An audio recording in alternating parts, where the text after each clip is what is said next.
बिस्मिल्लाहिर्रहमानिर्रहीम बिस्मिल्लाहिर्रहमानिर्रहीम। मोहतरम नाजरीन व हाजरीन, अस्सलामु अलैकुम। मास्टर खादिम हुसैन लखन भट्टी की जानिब से खुश आमदीद। आप हमारी वीडियो देखते वक्त हमारा चैनल भी सब्सक्राइब कर दिया करें, आपकी मेहरबानी होगी। हमारा आज का उन्वान है भट्टी राजपूतों का तारीखी पस मंज़र। बहवाला किताब टाड राजस्थान जिल्द अव्वल, तर्जमा मलिक उल शोरा मुंशी द्वारका प्रसाद। यादू उर्फ जादू कौम बहवाला, सफ़ा नंबर 256। ये इंदो बर्स की तमाम शाखों से ज़्यादा मशहूर है और बुद्ध बानी के हवाले से चंद्र बंसी नस्ल की सरदार कहलाती है। राजा युधिष्ठिर और राजा सरबुलंद जी सरी कृष्ण की वफ़ात के बाद तारिकुल वतन होकर मुल्तान के पार दरिया सिंध के पार गोशा नशीनी की ज़िंदगी गुजारी।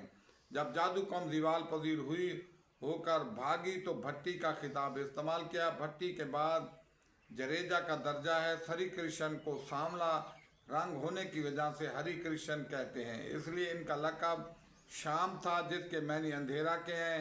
जादू बरसी कौम के 8 फ़िरके हैं: जादू, भट्टी, जरेजा, समेजा, मदेजा, बदुमन, बद्दा, सोहा।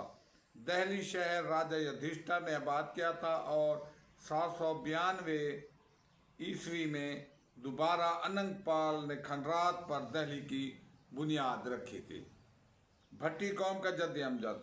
बावला किताब भट्टी राजपूत मौलफा मौलवी वली मोहम्मद सरी कृष्ण जी हजरत मूसा अलैहिस्सलाम से 1100-1200 साल कबल मसीह पैदा हुए थे। कृष्ण की 5 पौज से राजा साल और उसके 58 पौज से राजा जरासिंदा थे।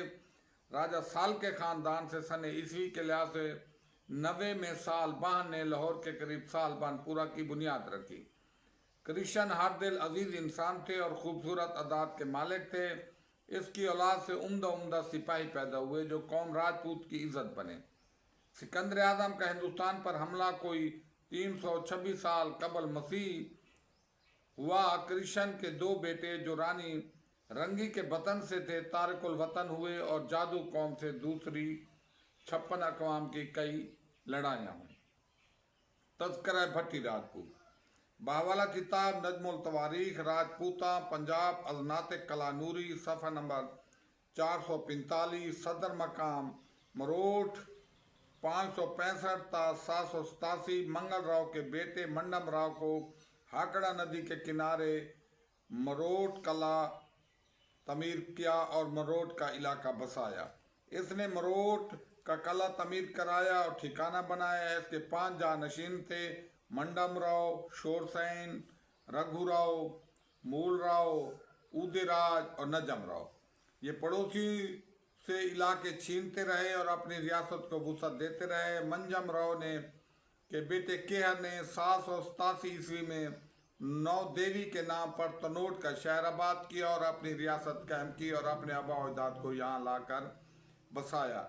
904 ईस्वी में बजेराव अपने बेटे की बारात लेकर भिठंडा गया। यहाँ दुश्मनों ने बजेराव को कत्ल कर दिया। इसके बाद राजपूताना रियासत कायम हुई।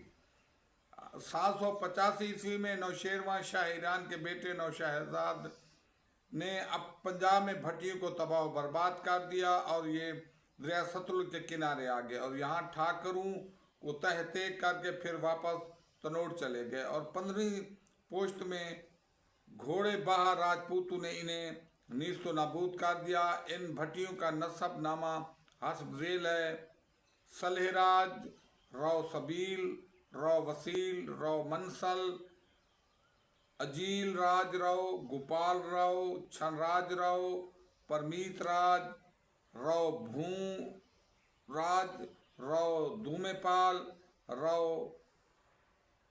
राव नंजानी पाल और राव सियाने आदित्य। कौम भट्टी राजपूत। बहवाला तारीख सियालकोट अल इशफाक नियाज, सफ़ात नंबर 7, 190, 1100 वगैरह। आज से 4000 साल कबल सियालकोट की बुनियाद राजा सल या राजा सला ने दरिया रावी और चनाब के दरमियान रखी। इसके चचा का नाम राजा पंधावा था जो पंजाब का राजा था। 327 साल कबल मसीह बवक्त आमद सिकंदर आज़म और हज़रत ईसा अलैहिस्सलाम की पैदाइश के 1300 साल कबल दरिया चनाब में एक सैलाब आया और सियालकोट सफ़े हस्ती से मिट गया। राजा मनसन उर्फ राजा मलंदा, जिसके बेटे का नाम भट्टी था, जो 145 साल कबल मसीह सियालकोट का हाकिम था। राजा सोमदत्त ने सियालकोट पर कब्जा किया। राजा सोमदत्त कश्मीर का राजा था। राजा सोमदत्त का कमांडर राजा सालबान, जिसकी उम्र 17 साल थी, इसने बकरमा को कत्ल कर दिया क्योंकि बकरमा ने सियालकोट पर हमला कर दिया था। सालबान ने इस फतह पर घी के चिराग जलाए। राजा सल्ला या राजा सल राजा सहरियू का मामू था। सियालकोट हिंद का सबसे बड़ा शहर है। राजा बकरमा जी से 1000 साल कबल मसीह राजा कलदियू भाई सियालकोट का हुक्मरान था। सियालकोट का नाम हिंदी किताबों में शाकल और आपका नदी भी दर्ज है। महाभारत की चंद किताबों के मुसन्निफ व्यास जी ने इस अमर की तस्दीक किया है कि सियालकोट को राजा साल ने ही आबाद किया था। राजा बकरमा जी दोम और राजा सालबान दोम हम असर थे। भट्टी राजपूत बावला किताब तारीख नौल कबीला मार मोहम्मद बख्श नौल राजपूत गोत भट्टी राजपूत चक नंबर BC9 बहावलपुर। द्वापर यज्ञ के निस्फ जमाने के आखिर में हस्तानपुर में एक राजा था जो जात का खत्री था और नाम का भरत था। इसकी 8वीं पीढ़ी से एक लड़का था जिसका नाम कोर था, जिसने हिंदुस्तान का मशहूर शहर कोर खेत आबाद किया था, जिसकी औलाद कोरो मशहूर हुई थी। इसकी 6ठी पीढ़ी से राजा चत्तरबोर्ज ने शोहरत पाई, जिसके 2 लड़के दहतर आश्तर और पंडा थे, जिसकी औलाद पांडव मशहूर हुई। और कोरो पांडव की लड़ाई हजरत मूसा अलैहिस्सलाम की पैदाइश के कोई 1100-1200 साल कबल हुई, जिसमें कृष्ण जी महाराज अमन के सफ़ीर थे और कृष्ण जी महाराज राजा भट्टी के जद्दे अमजद थे, जिसकी औलाद भट्टी कहलाती है। और राजा भट्टी कृष्ण का पोता था। पंजाब में भट्टी कौम के जद्दे अमजद राजा सालबान है। भट्टी राजपूत बाहवाला किताब भट्टी और भट्ट मौलफा गुलाम अकबर मलिक भट्टी चंद्रवर्ती खानदान के राजा कृष्ण की औलाद हैं। इनके मुतल्लिक मशहूर है कि इन्होंने 8 साल की उम्र में रूहानी और फलसफी कुव्वतें हासिल कर ली थी। वालियान रियासत और जागीरदार भट्टी अक़वाम अटारी भट्टी हिंदुस्तान की रियासत अटारी पर हुक्मरान थे। पटियाला भट्टी हिंदुस्तान की रियासत पटियाला पर हुक्मरान थे। भट्टी हिंदुस्तान की रियासत कोलंबा पर हुक्मरान थे। भट्टी हिंदुस्तान की रियासत जैन पर हुक्मरान थे। भट्टी हिंदुस्तान की रियासत फरीदकोट पर हुक्मरान थे।